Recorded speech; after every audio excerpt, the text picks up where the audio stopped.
આજની ધર્મકથા. પ્રણામ. પરમ પૂજ્ય આચાર્ય ભગવાન શ્રીમદ વિજય શાંતિ સુરીશ્વરજી મહારાજા. એક ચમત્કારિક વ્યક્તિત્વ, અજબ ગજબની શક્તિઓ,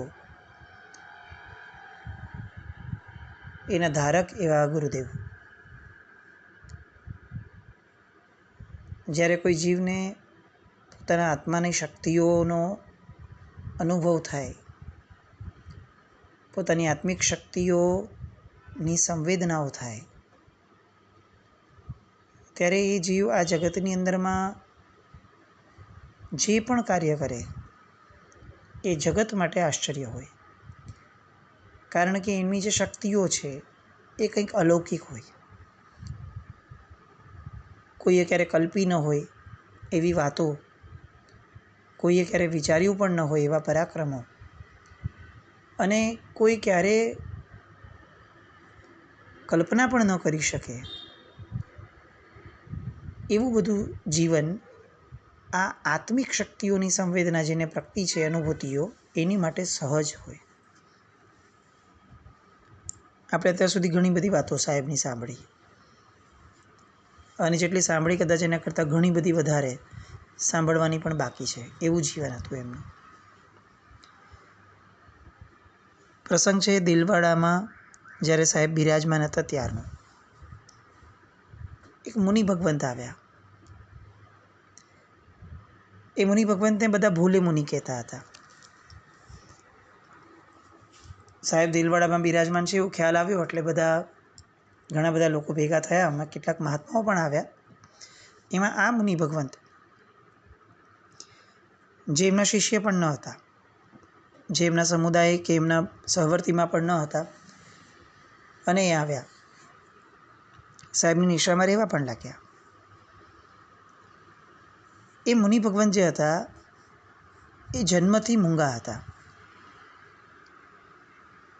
બોલી નહોતા શકતા. સાહેબની દ્રષ્ટિ એમની પર પડી.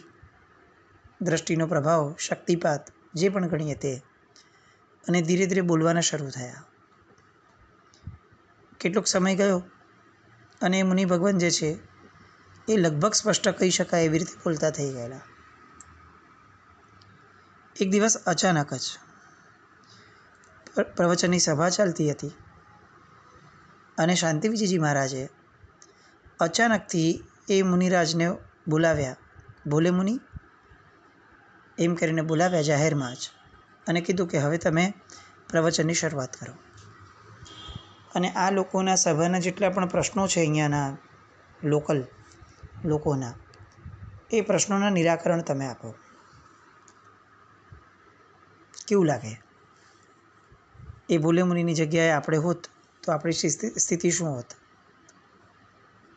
ગમે તેટલી શ્રદ્ધા હોય ગુરુ ભગવંત ઉપર, પણ અચાનક પણ આવી રીતે કોઈ આપણને કહી દે કે ભાઈ ઊભા થાઓ અને અચાનક બોલવા લાગો, એ પણ એ વ્યક્તિને કહેવામાં આવે કે જે વ્યક્તિ નાનપણથી બોલ્યું જ નથી, હજી માંડ બોલતા શીખ્યું છે, એ પણ સાહેબની કૃપાથી, પોતાનો તો કોઈ પુરુષાર્થ પણ નથી. અને એવા સમયે એમ કહેવામાં આવે કે બોલો, એટલું જ નહીં પણ આ બધા લોકોના પ્રશ્નો પણ સોલ્વ કરો. આપણને સહજપણે આશ્ચર્ય થાત, પણ એ જે મુનિ હતા એ મુનિ ભગવંતને આશ્ચર્ય ન થયું. સાહેબે કીધું છે ને તથી, અને એમણે બોલવાનું શરૂ કર્યું. આખી સભા દિગ્મૂઢ થઈ ગઈ, આશ્ચર્યચકિત હતી કે આ મુનિ ભગવંત જે છટાથી બોલી રહ્યા છે એ ક્યારેય કોઈ વિચારી પણ ન શકે એવી હતી, એટલી બધી પ્રભાવિત કરે એવી.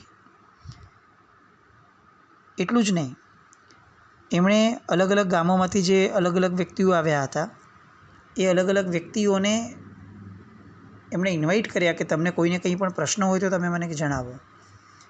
અને લોકલ લોકો, બહારથી આવેલા લોકો પોતપોતાના પ્રશ્નો રજૂ કરવા લાગ્યા.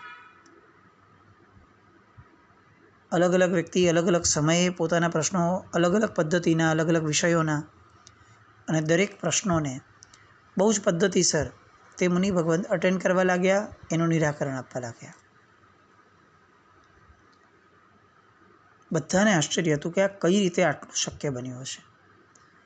અને ત્યારે શાંતિ વિજયજી મહારાજ ઊભા થયા અને એમણે એમ કીધું કે જુઓ, તમે અમને બોલે મુનિ કહી અને જે લોકો ચીડવતા હતા એ બધાને હું પૂછું છું કે હવે આ છે બોલે મુનિ? આટલા બધા વિદ્વાન, આટલા બધા વિચક્ષણ, આટલા બધા પ્રવચન પ્રભાવક છે, કોણ એમની માટે નબળું બોલતું હતું? અને ત્યારે એ સમયે જે મુનિ ભગવંત હતા એ મુનિ ભગવંત પોતે અને ત્યાં એક ફૂલચંદ ઝાબક નામના શ્રાવક હતા. એ બંને જણા એક સાથે બોલ્યા કે સાહેબ, આ ભોલે મુનિ નથી બોલી રહ્યા, આ ભોલે મુનિની પાસે કોઈક બોલાવી રહ્યું છે, કોઈ શક્તિ છે કે જે શક્તિ એમની પાસેથી બોલાવી રહી છે. અને બંને જણાએ કીધું કે એ શક્તિ એટલે સાહેબ આપ સ્વયં. બસ આ બોલવા પૂરતું બોલ્યા, તરત બોલ્યા અને તરત જ મહાત્મા ત્યાંથી ઊભા થઈ અને વયા ગયા. આ એમની સ્પેશિયાલિટી હતી. એમની પ્રશંસા ક્યારે પણ કંઈ થતી હોય તો યા તો એ સામાન્ય મૌન કરાવી દે અને યા તો પોતે ત્યાંથી નીકળી જાય, પણ કોઈ દિવસ પોતાની પ્રશંસા ચાલતી હોય ત્યાં સાહેબે પોતાની હાજરી આપી નથી. આ એક ગુણ છે. પ્રશંસા અને હાજરી એ બંને એક સાથે ન રહી શકે, અને જો બંને ભેગા થાય તો પછીથી એ જે નિસ્પૃહતા કે જે ખરેખર પ્રશંસનીય છે એ ગુણ ધીરે ધીરે ખસતો જાય. કદાચ કાર્યો થોડા ઘણા ચાલતા રહે, પણ એ જે ગુણના આધારે પ્રશંસા હતી એ ગુણ જે છે એ ગુણ ધીરે ધીરે ધીરે ઘટતો જાય. સાહેબની નિસ્પૃહતા પરાકાષ્ઠાની હતી અને એમની માટે આવા બધા પ્રસંગો તો બહુ સામાન્ય હતા. ત્યાંથી સાહેબ માંડોલી નગરીની અંદરમાં ગયા, જ્યાં અખિલ ભારત વર્ષીય જૈન સંમેલન થયું. એ સંમેલનની અંદરમાં સાહેબે બહુ જ સરસ વાત કરી. એમણે એવું કહ્યું કે જ્યાં સુધી સમાજની અંદરમાં જે કુરીતિઓ છે એ કુરીતિઓ એ દૂર નહીં કરવામાં આવે ત્યાં સુધી આ સમાજ જે છે એ ખરા અર્થની અંદરમાં ધર્મી નહીં બને. સરકાર એવું ઈચ્છે છે કે આ બધી કુરીતિઓને કાયદાના આધારે દૂર કરવામાં આવે, કાયદાના ભયથી. પણ હું બહુ સ્પષ્ટપણે એવું માનું છું કે કાયદા એ આપણા સામાજિક જે પણ નીતિ નિયમો છે એની અંદર કાયદાઓને અંદર આવવા ન દેવું જોઈએ. એના કરતાં આપણે જ આપણા સમાજના વ્યક્તિઓને શિક્ષિત બનાવીએ, એને સંસ્કારી બનાવીએ, એને આ બધી વસ્તુઓ પ્રત્યે જાગૃત બનાવીએ અને એ રીતે આપણા સમાજને આપણી બદીઓથી દૂર રાખીએ, પણ કાયદાને અંદર આવવાની અનુમતિ આપણાથી ન અપાવવી જોઈએ. આ એ સમય છે કે જ્યારે હજી ભારત આઝાદ પણ નથી થયું. આજે આપણી પરિસ્થિતિ આપણે જોઈએ તો આપણને ખરેખર એવું લાગે કે કેટલાક ધર્મો એવા છે કે જે ધર્મોની અંદરમાં ક્યાંય કોઈ કાયદાઓને બહુ લોકો તવજ્જો નથી આપતા, એમના ગ્રંથ પ્રમાણે ચાલવાનું. પણ આપણા બધા ગ્રંથો કંઈક અલગ કહેતા હોવા છતાં આપણે દેશના જે કાયદાઓ છે એ કાયદાઓને છેક આપણા ધર્મસ્થાન સુધી અંદર આવવા દીધા. બહુ વિચારણીય પ્રશ્નો છે. સાહેબની દીર્ઘદ્રષ્ટિને આ સમયે આપણે બહુ જ માનભેર જોવી જોઈએ કે જ્યારે હજી તો ભારત સ્વતંત્ર નથી થયું, જે કહેવાતી સ્વતંત્રતા છે એ પણ હજી નથી મળી. અને એ સમયે પણ સાહેબ સ્પષ્ટ હતા કે સરકારનું કામ સમાજના દાયરાની બહારનું છે. સામાજિક નીતિ નિયમોની અંદર જો એકવાર સરકાર દખલ કરશે, કાયદાઓ દખલ કરશે, તો પછી સામાજિક માળખું આખું ને આખું એ પડી ભાંગશે. ઘણા પ્રશ્નો કદાચ વાત કરવા બેસીએ તો આજે એવું લાગે કે બહુ લાંબી ચાલે આ વાતો. સહશિક્ષણથી લઈ લગ્ન સંસ્થાની બાબતમાં પણ આપણા સામાજિક નિયમોથી સરકાર બહુ ભિન્ન ચાલે, કાયદાઓ બહુ ભિન્ન ચાલે. અને એમાં પણ બહુ જ રિસન્ટલી જે કેટલીક અપડેટ આવી છે એ તો ખરેખર અસહ્ય લાગે. આખી લગ્ન સંસ્થાનું માળખું જ તોડી નાખશે એવા બધા નવા નવા નિયમો કાયદાકીય રીતે આવી રહ્યા છે. એટલે બધું બહુ વિચારણીય છે. અને સાહેબે એ સમયે એ જમાનાની અંદરમાં આ વસ્તુની ટકોર કરી હતી કે સમાજ જાગૃત બનવો જોઈએ, સમાજ પોતે જ પોતાની બદીઓને દૂર કરે, પણ કાયદાને એ વસ્તુ માટે જરા પણ અનુમતિ ન અપાય. અને એમણે એ સમયે કન્યા શિક્ષણ ઉપર પણ બહુ જ જોર આપ્યું હતું. એ સમયે કેટલાક ગામોની અંદરમાં કન્યા વિક્રય થતું, કન્યાઓ વેચાતી હતી. એ કુરીતિને દૂર કરવા માટે બહુ જ મજબૂતાઈથી સાહેબે કેટલાક પ્રતિપાદનો કર્યા. ત્યાંથી સાહેબ પોતાના ગામ મણાધર ગયા. દીક્ષા પછીથી સૌ પ્રથમવાર સાહેબ ગયા હતા. 2 દિવસ ત્યાં રોકાયા. ત્યાંથી આગળ ઉમેદપુરમાં પ્રતિષ્ઠા મહોત્સવ હતો. એ પ્રતિષ્ઠા મહોત્સવ પછીથી સાહેબ તખતગઢ જવાના હતા. હવે તખતગઢ જવાના રસ્તા ઉપર પાદરલી નામનું એક ગામ આવે. ત્યાં જે ભીલો રહેતા હતા, તખતગઢથી કદાચ 2 માઇલ જેટલું દૂર બીટિયા નામનું એક ગામ. એ બીટિયા ગામની અંદરમાં એક વીર હતા, એટલે કે એક દેવ હતા, જેને પાળિયા તરીકે દરેક ગામની અંદરમાં પૂજાય એવા એક દેવ. એ દેવની પાસે દર વર્ષે સેંકડો બકરાઓનો બલિ ચડાવાય. સેંકડો બકરાઓનો. સાહેબને ખ્યાલ આવ્યો કે આપણે આ જ રસ્તેથી એમને જવાનું છે. એટલે એમણે નક્કી કર્યું. આ દિવસ હતો 6 ડિસેમ્બર 1938. લગભગ સાંજે 4 વાગ્યાની આસપાસ સાહેબે બીટિયા ગામની અંદરમાં પધાર્યા. સાહેબ બહુ શ્યોર હતા કે આ પ્રથા મારે બંધ કરાવડાવી છે. પણ ત્યાંનો જે પૂજારી હતો, એ પૂજારીને અંદેશો આવી ગયો કે આ મહાપુરુષ આવે છે ને આ મહાપુરુષે ઓલરેડી કેટલીક જગ્યાઓએ આ બલિ પ્રથા બંધ કરાવડાવી છે. એટલે જો આ મહાપુરુષ આવશે તો આપણે એને રોકી નહીં શકીએ. એટલે એ સાહેબ આવે એ પહેલાં જ એ જ દિવસે વહેલી સવારે પોતાનું સ્થાન છોડીને ભાગી ગયો પૂજારી. હવે પૂજારીને જ જો પ્રેરણા ન કરીએ અને સાહેબે તો ત્યાંથી વિહાર કરી લેશે તરત, એટલે ફરી પાછું એનો એ પ્રશ્ન ઊભો જ રહે. હવે કરવું શું? સામાન્ય માણસ જ્યાં અવઢવમાં આવે ને ત્યાં અસામાન્ય વ્યક્તિ એનું કાર્યક્ષેત્ર શરૂ થાય છે. સાહેબને એમ થયું કે પેલા પૂજારીને બદલાવવાનું એ જો શક્ય નથી તો પૂજારી જેને માને છે હું એને બદલાવી દઉં. આત્માની અનંત શક્તિઓ જેને ઉઘાડમાં આવી છે એ વ્યક્તિ માટે કશું અશક્ય નથી હોતું અને કશું દુષ્કર પણ નથી હોતું. સાહેબે વિહાર કરતાં કરતાં રસ્તામાં જે વીરનું સ્થાન આવ્યું, જે દેવનું, એ દેવ પ્રતિની સામે ઊભા રહીને 2 જ મિનિટ માટે સાહેબે એની પર દ્રષ્ટિ કરી. બસ દ્રષ્ટિ કરી, 1-2 મિનિટ જેટલો સમય માંડ. અને સાહેબ ત્યાંથી પછી નીકળી ગયા. હવે આ જે દ્રષ્ટિ છે એની અસર જુઓ. એ જ રાત્રિએ પેલો પૂજારી જ્યાં હતો, ખાસો એવો દૂર હતો, પૂજારી જ્યાં હતો ત્યાં રાત્રિએ સ્વપ્નની અંદરમાં આ જ દેવ એને આવે છે. અને સ્વપ્નની અંદરમાં એ દેવ એને પ્રત્યક્ષ થઈને કહે છે કે આ જે ગુરુદ ભગવંત આવ્યા છે એ ગુરુ ભગવંતની પાસે જા અને એમની પાસે જઈ અને જીવ હિંસા નહીં કરવાનો નિયમ લે, કારણ કે હવેથી મને જ આ જીવ હિંસા નથી જોઈતી. એટલે જો તું મને માનતો હોય તો તાત્કાલિક જા ગુરુદેવ પાસે અને ત્યાં જઈ અને હિંસાચાર ન કરવાનો નિયમ લઈ લે. આને તો જાગ્યો. જાગીને એને બહુ આશ્ચર્ય હતું કે આવું કેવી રીતે થઈ શકે. આ એવા કેવા ચમત્કારી પુરુષ છે કે જે માણસોને તો ઠીક, દેવને પણ પલટાવી દે છે. સેંકડો વર્ષોથી કદાચ આ પ્રથા ચાલી આવતી હશે, વર્ષોથી ચાલતી આવતી હશે પરંપરાગત. અચાનક આ દેવને એવું તો શું થઈ ગયું કે દેવ પોતે આવીને કહે છે કે હવેથી મારે જીવ હિંસા નથી કરવી. અને ગયો તરત જ સાહેબ પાસે. બપોરે 3 વાગે સાહેબ ક્યાં છે એવું ગોતતા ગોતતા બાકલી સાહેબ પહોંચ્યા હતા ત્યાં પહોંચ્યો.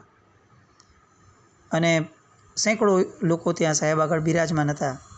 એ સમયે ગુરુદેવને નમસ્કાર કર્યા અને આખી સ્વપ્નની વાત સાહેબને એણે કીધી.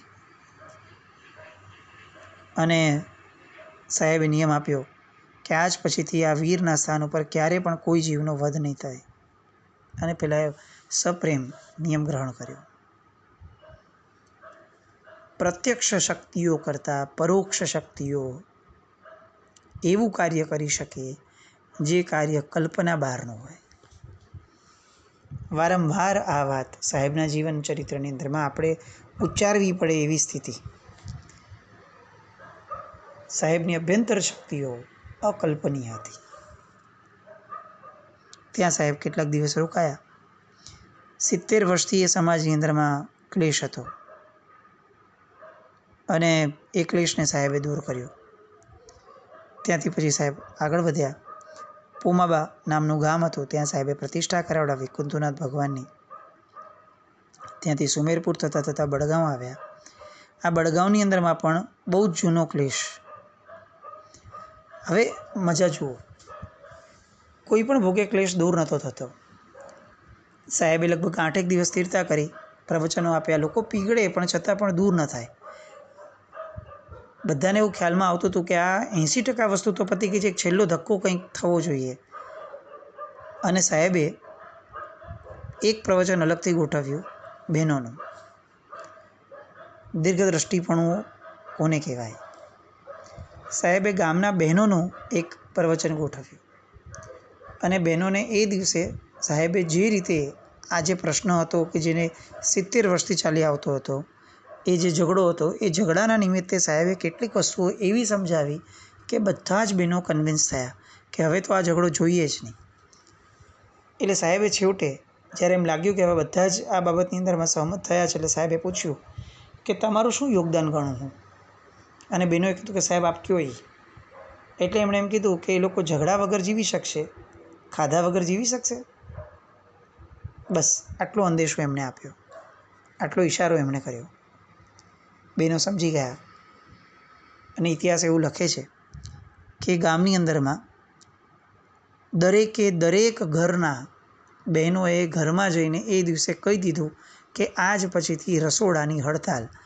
જ્યાં સુધી આ પ્રશ્ન, આ ઝઘડો એ પૂરેપૂરો નાબૂદ નહીં થાય ત્યાં સુધી એક પણ ઘરની અંદરમાં રસોઈ નહીં બને.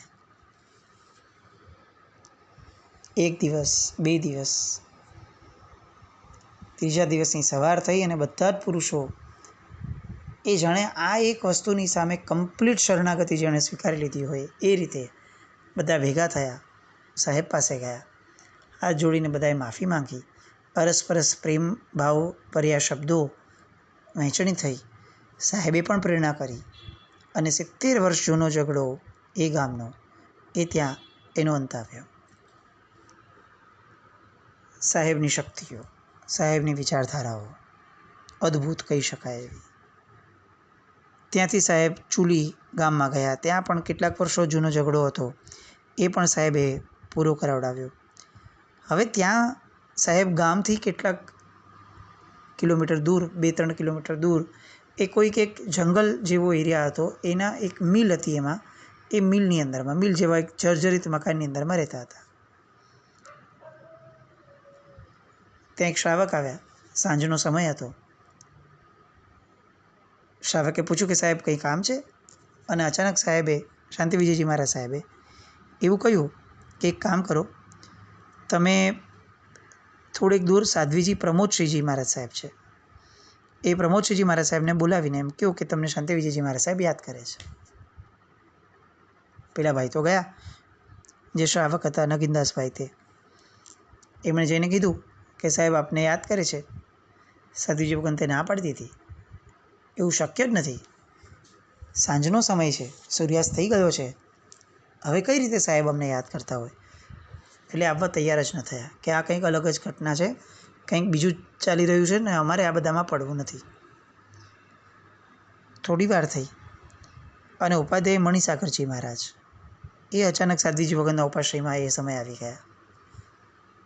અને એમણે પણ સાધ્વીજી ભગવંતોને કીધું કે તમે ચિંતા નહીં કરો, આ ભગત તમને જે બોલાવવા આવ્યા છે એ બરાબર છે, શાંતિ વિજયજી મહારાજ સાહેબ તમને યાદ કરે છે અને તમે જાઓ. 4 સાધ્વીજી ભગવંતો જે ત્યાં બિરાજમાન હતા, બધાએ નક્કી કર્યું કે જવું તો એકલા નથી જવું, 4 ભેગા જઈએ.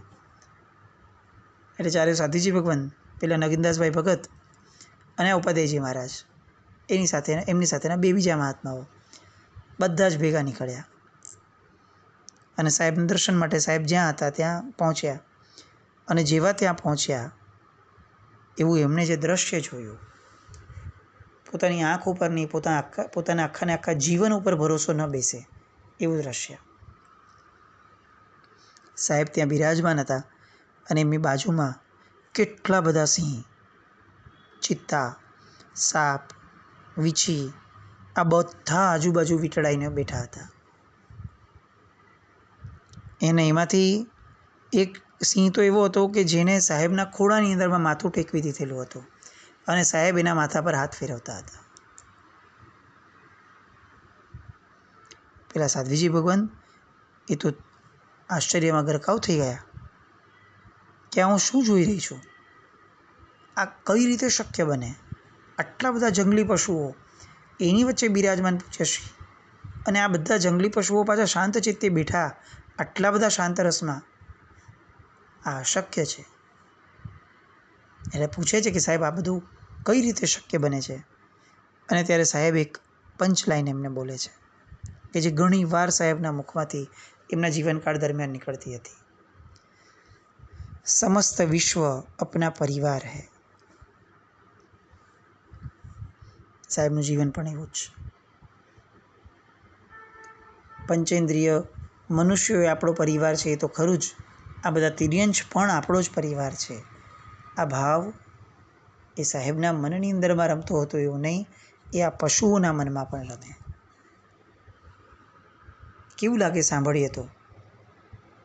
એક વ્યક્તિના ખોળાની અંદરમાં સિંહ માથું મૂકી અને સૂતો હોય અને એ વ્યક્તિ એના માથે હાથ ફેરવની અને વાત્સલ્યને હૂંફ આપતા હોય. શાંતિસુરી મહારાજ એક ગજા બહારનું વ્યક્તિત્વ, આપણા વિચારોના સીમાડા જ્યાં પતે ત્યાંથી શરૂ થતું એક વ્યક્તિત્વ. એમની આવી બીજી અનેક વાતો, અને બધી વાતો દ્વારા જે પામવાનું છે તે આત્મિક શક્તિનો જે સાક્ષાત્કાર એમણે જે કર્યો હતો એ શક્તિઓની કિંમત આપણને પણ સમજાય. એવી બધી અનેક વાતો ફરીથી આવતીકાલે મળીએ. જીનાજ્ઞાવ્રત કંઈ પણ બોલાયું હોય તો મિચ્છામિ દુક્કડમ. જૈનમ જયતિ શાસનમ. શાંતિસુરી મહારાજનું યોગ બળ આપણા સૌનું કલ્યાણ કરે અને આપણા સૌના હૃદયની અંદરમાં એક નિર્ભયતા અને આપણા સૌના હૃદયમાં એક મૈત્રી ભાવ એનું પ્રકટીકરણ થાય એવી શુભ મંગલ કામના. જૈનમ જયતિ શાસનમ.